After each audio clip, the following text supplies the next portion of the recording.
Commander Marcus Reynolds stood at the edge of the training ground, his sharp eyes scanning the group of new recruits lined up before him. At 42, he had earned his reputation as one of the toughest officers in the Navy.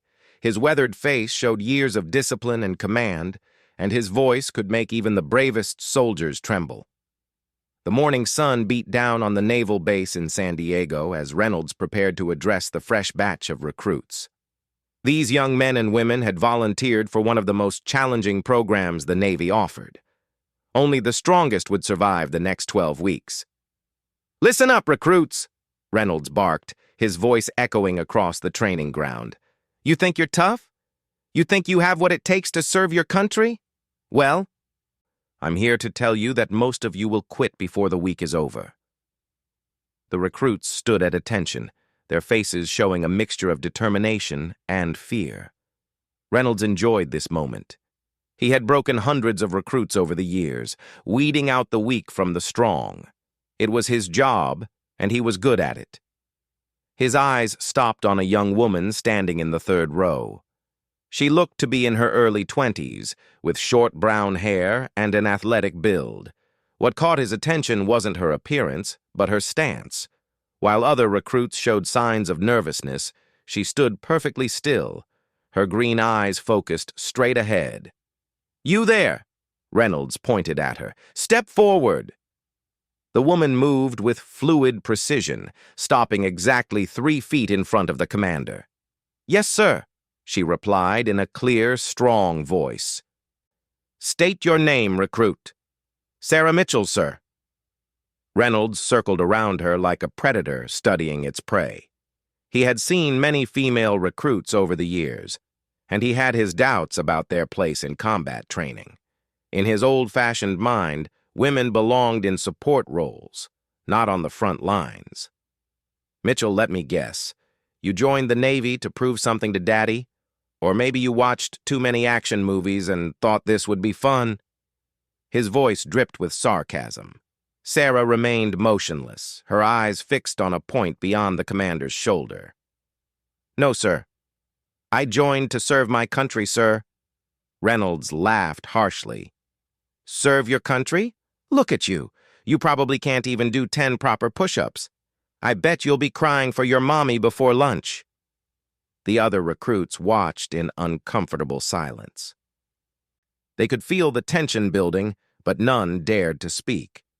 Reynolds was known for his brutal training methods, and challenging a female recruit publicly was nothing new for him. "Drop and give me 50 push-ups, Mitchell," he ordered. Without hesitation, Sarah dropped to the ground and began performing perfect push-ups. Her form was flawless, her breathing controlled. Reynolds expected her to struggle after 20, but she completed all 50 without breaking a sweat. "Lucky," Reynolds muttered. "Anyone can do push-ups. Let's see how you handle real pressure." He led the group to the obstacle course, a brutal series of challenges that included rope climbing, wall scaling, and crawling under barbed wire. Many recruits failed this test on their first attempt. "Mitchell, you're up first," Reynolds announced. "Let's see what you're really made of." Sarah approached the starting line with calm confidence. The other recruits gathered around, some hoping to see her succeed, others expecting her to fail under the commander's intense scrutiny. "Begin!" Reynolds shouted. What happened next surprised everyone, including Reynolds. Sarah moved through the obstacle course like water flowing downhill. She scaled walls with ease, swung across rope barriers without hesitation, and crawled under the barbed wire faster than most experienced soldiers. When she finished, the timer showed a remarkable time that would have impressed even veteran Marines. Sarah stood at the finish line, barely breathing heavily, waiting for the commander's response. Reynolds stared at the timer in disbelief. He had expected her to struggle, to prove his point about women in combat training. Instead, she had just outperformed half of his male recruits. "Beginner's luck," he said dismissively, though doubt crept into his voice. "Real combat isn't about running through obstacles. It's about making life-or-death decisions under pressure." Over the following days, Reynolds made it his mission to break Sarah Mitchell. He gave her extra duties, longer training sessions, and impossible tasks. He criticized every move she made and found fault in everything she did. During weapons training, Sarah demonstrated exceptional marksmanship. Her shots consistently hit the center of targets that other recruits struggled to reach. During hand-to-hand combat exercises, she moved with a grace and precision that seemed almost supernatural. Reynolds paired her with larger, stronger male recruits, hoping to see her overwhelmed. Instead, Sarah used technique and strategy to defeat opponents who outweighed her by 50 pounds or more. Her moves were calculated and efficient, showing a level of training that went far beyond basic military instruction. The other recruits began to notice something special about Sarah. She helped struggling teammates without being asked. She shared her food with those who were too tired to eat. Despite the commander's constant harassment, she never complained or showed anger. One evening, after a particularly brutal day of training, Reynolds found Sarah cleaning equipment in the supply room. The other recruits had gone to rest, but she was still working. "You don't have to prove anything to me, Mitchell," he said, his voice slightly softer than usual. Sarah looked up from the rifle she was cleaning. "I'm not trying to prove anything, sir. I'm just doing my job." "Your job? This is just basic training. Wait until you see real action, real combat. This is nothing compared to what's out there." For the first time since arriving at the base, Sarah allowed herself a small smile. "I understand that, sir." Something in her tone made Reynolds pause. There was a confidence there, a knowing quality that didn't match her supposed inexperience. He studied her face more carefully, noticing small details he had missed before. There was a scar on her left temple, barely visible but clearly from something more serious than a training accident. Her hands, while young-looking, showed calluses in places that suggested extensive weapons handling. Most telling of all were her eyes. They held a depth of experience that didn't match her alleged age.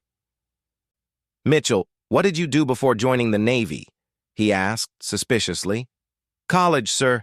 I studied international relations." "That's all?" "Yes, sir." But Reynolds wasn't convinced. Something about Sarah Mitchell didn't add up. Her skills were too advanced, her composure too perfect, her knowledge too extensive for someone fresh out of college. That night, he decided to dig deeper into her background. If Sarah Mitchell was hiding something, he would find out what it was. Little did he know that his investigation would lead him to discover a truth far more dangerous than anything he could have imagined. Commander Reynolds sat in his office late that night, staring at his computer screen. He had requested Sarah Mitchell's file from personnel, but what he found only deepened his suspicions. Her record was clean. Too clean. For someone who had supposedly lived a normal civilian life, there were strange gaps in her history. Her college records showed excellent grades and a focus on languages and military strategy. But there were missing months between semesters that were explained away as study abroad programs with no specific details. Her references all checked out, but they seemed generic, almost scripted.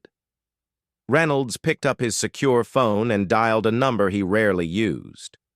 After 3 rings, a gruff voice answered. "Admiral Torres speaking." "Admiral, this is Commander Reynolds at the San Diego training facility. I need a favor." Torres and Reynolds had served together years ago in Afghanistan. They had saved each other's lives more than once, creating a bond of trust that went beyond normal military relationships. "What do you need?" "Marcus, I need a deep background check on one of my recruits. Sarah Mitchell. Something doesn't feel right about her." There was a long pause on the other end of the line. "Marcus, are you sure you want to go down this road? Sometimes it's better not to ask questions you might not want answers to." The warning in Torres's voice only increased Reynolds' curiosity. "What do you know, Admiral?" "Give me 24 hours. And Marcus, be very careful how you handle this situation." The next morning, Reynolds watched Sarah during training with new eyes. Every move she made, Every response she gave was analyzed and cataloged. During the live fire exercise, she handled weapons with the familiarity of someone who had used them in real combat situations. When the other recruits struggled with the complex radio equipment, Sarah operated it like she had been using military communications for years. During the survival training, she demonstrated knowledge of tactics that weren't taught in basic programs. Reynolds decided to test her further. He created a scenario that would push her beyond normal training limits. "Mitchell, you and 3 others are going on a special exercise, night reconnaissance mission in the hills outside the base." Sarah nodded without showing any emotion. "Yes, sir." "This isn't a game, recruit. You'll be using live ammunition, real equipment, and facing scenarios that could be dangerous. You sure you're up for it?" "Absolutely, sir." That evening, Reynolds watched from the command center as Sarah and 3 other recruits were dropped off in rough terrain 5 miles from the base. Their mission was to reach a specific coordinate, gather intelligence on a mock enemy position, and return without being detected. Within an hour, it became clear that Sarah had taken charge of the group. Through radio communications, Reynolds heard her giving precise instructions to her teammates. She knew exactly how to move through the darkness, how to avoid detection, and how to coordinate the mission. But what shocked Reynolds the most was when the group encountered an unexpected challenge. A group of Marines had been positioned as hostile forces to test the recruits' responses. Standard protocol was to avoid contact and report the enemy position. Instead, Sarah did something that no recruit should have known how to do. She led her team in a perfect flanking maneuver that neutralized the Marine position without firing a shot. The Marines, all experienced combat veterans, were taken completely by surprise. "How the hell did she know to do that?" one of the Marine sergeants radioed to the command center. "That was a textbook Special Forces maneuver." Reynolds felt his blood run cold. Special Forces training wasn't something you learned in college or picked up from movies. It required years of intensive training and real combat experience. The next morning, Admiral Torres called with the information Reynolds had requested. But instead of a phone call, Torres arrived at the base in person. Reynolds knew immediately that whatever Torres had discovered was serious. They met in a secure conference room, away from listening ears. Torres placed a thick file on the table between them.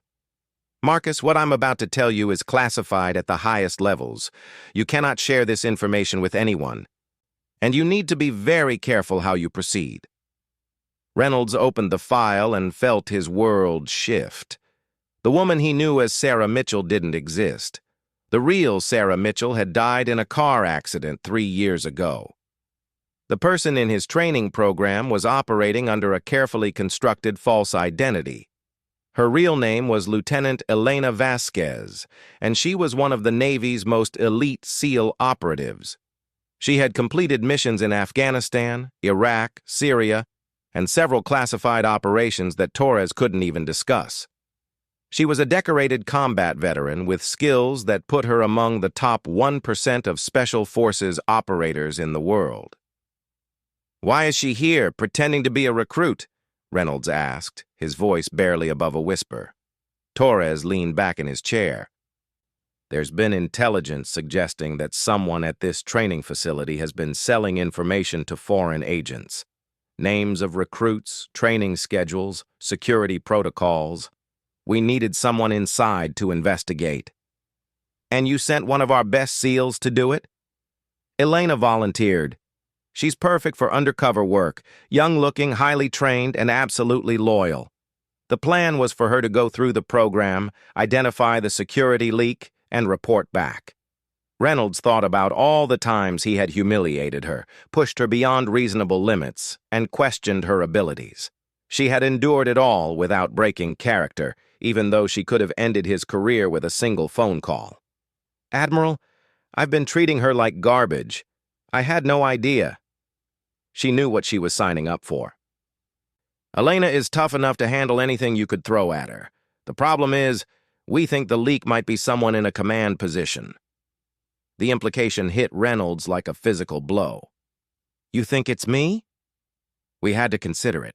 You have access to all the information that's been compromised, but your reaction to Elena's presence has convinced us you're not involved. The real traitor is still out there. Torres stood up and walked to the window overlooking the training ground. There's something else, Marcus. Yesterday's night exercise was supposed to be routine, but someone leaked the details to hostile parties. Elena's team was supposed to encounter a simple training scenario? What do you mean? Those Marines your recruits encountered? They weren't part of the exercise. They were actual foreign operatives conducting surveillance on the base. Elena's quick thinking probably prevented an international incident. Reynolds felt sick. He had sent recruits, including Elena, into a real dangerous situation without knowing it. The fact that Elena had handled it professionally was the only reason they weren't dealing with casualties or captured personnel. What happens now? Reynolds asked. Elena will complete the training program while continuing her investigation. You need to treat her exactly as you would any other recruit. Don't change your behavior, don't give her special treatment, and don't let on that you know who she really is. Torres headed for the door, then stopped. And Marcus? Elena specifically requested that you not be told about her real identity. She was willing to endure whatever treatment you gave her to maintain her cover. That shows the kind of person she is. As Torres left, Reynolds remained in the conference room, staring at the file. He thought about Elena's calm demeanor, her exceptional skills, and her willingness to help other recruits despite his constant harassment. She wasn't just a highly trained SEAL operative. She was someone with the character and integrity that the Navy desperately needed. And he had spent weeks trying to break her spirit, never realizing that she was already one of the strongest people he had ever encountered. That afternoon, as he watched Elena leading a group of struggling recruits through combat exercises, Reynolds felt a new respect growing in his chest. She continued to play her role perfectly, showing just enough skill to be impressive without revealing her true capabilities. But Reynolds also felt a growing concern. If Torres was right about there being a traitor on the base, Elena was in more danger than anyone realized. Someone was selling information that could get her killed, and she had no idea how close the threat might be. As the sun set over the training ground, Reynolds made a decision. He would protect Elena's cover while helping her mission succeed, even if it meant risking his own career. It was the least he could do for someone who had already sacrificed so much for their country. 3 weeks had passed since Reynolds learned Elena's true identity. He had continued treating her like any other recruit, but now he watched for signs of danger. Every day brought new challenges as Elena maintained her cover while secretly investigating the security leak. The morning started like any other, with physical training and weapons drills. But Reynolds noticed something different in Elena's behavior. She was more alert, more focused on her surroundings than usual. During the lunch break, she caught his eye and gave an almost imperceptible nod toward the supply building. Reynolds waited 15 minutes before making his way to the building. He found Elena checking inventory, but her attention was clearly elsewhere. "Commander," she said quietly, not looking up from her clipboard. "We have a problem. Someone accessed the base computer system last night using high-level security codes." Reynolds felt his stomach drop. What kind of access? Training schedules, recruit personal information, and mission planning documents. Whoever did this has access to information that could compromise ongoing operations. Do you know who it was? Elena finally looked at him directly. The access came from a command-level account. There are only 5 people on this base with that level of clearance. Reynolds counted in his head. Himself, the base commander Colonel Harrison, training coordinator Major Williams, intelligence officer Captain Chen, and supply officer Lieutenant Morrison. One of these people, someone he trusted and worked with daily, was a traitor. "What's our next step?" he asked. "I've set up monitoring software on the main server. The next time someone accesses classified files, we'll know exactly who it is. But I need your help to narrow down the suspects." Over the next few days, Reynolds observed his colleagues with new suspicion. Colonel Harrison seemed stressed about budget meetings. Major Williams had been working late hours on new training protocols. Captain Chen had been asking detailed questions about recruit backgrounds. Lieutenant Morrison had been handling unusual supply requests. Any of them could be the traitor, and Reynolds hated suspecting people he had served alongside for years. The breakthrough came on a Thursday evening. Elena's monitoring software detected unauthorized access to the server at 11:30 p.m. Reynolds met her in the computer center, where she was analyzing the security logs. "It was Captain Chen," she said grimly. "He downloaded files containing next month's training schedules and the personal backgrounds of 12 recruits." Reynolds felt betrayed. Chen had been his friend for 3 years. They had worked together on dozens of training programs and shared countless meals in the officers' mess. "Are you sure?" Elena showed him the computer logs. The evidence was undeniable. Chen had used his access codes to steal classified information that could endanger the lives of young recruits. "We need to catch him in the act," Elena said. "I've prepared false information and planted it in the system. If Chen tries to pass this information to his contacts, we'll have proof of his betrayal." They didn't have to wait long. The next evening, Elena's surveillance equipment detected Chen leaving his office with a briefcase. He drove to a small coffee shop 15 miles from the base, where he met with a man Elena didn't recognize. From their hidden position across the street, Reynolds and Elena watched through binoculars as Chen handed over documents. The meeting lasted only 5 minutes, but it was enough to confirm their suspicions. When Chen returned to the base, Elena was waiting for him in his office. "Working late, Captain?" she asked innocently. Chen spun around surprised. "Mitchell, what are you doing here? Recruits aren't allowed in the command building after hours." "I was helping Commander Reynolds with inventory reports," Elena replied smoothly. "But I think we need to talk about what you've been doing with classified information." Chen's face went pale. His hand moved instinctively toward the pistol on his belt, but Elena was faster. In one fluid motion, she disarmed him and had him pinned against the wall before he could react. "Captain James Chen," she said in a voice that had dropped all pretense of being a young recruit. "You are under arrest for espionage and treason against the United States of America." Reynolds entered the office at that moment, followed by military police who had been waiting nearby.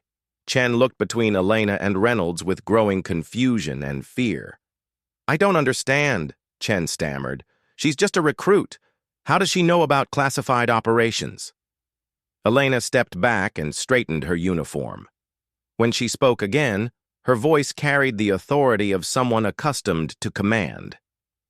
"My name is Lieutenant Elena Vasquez, United States Navy SEAL Team 6. I've been conducting an undercover investigation into security breaches at this facility.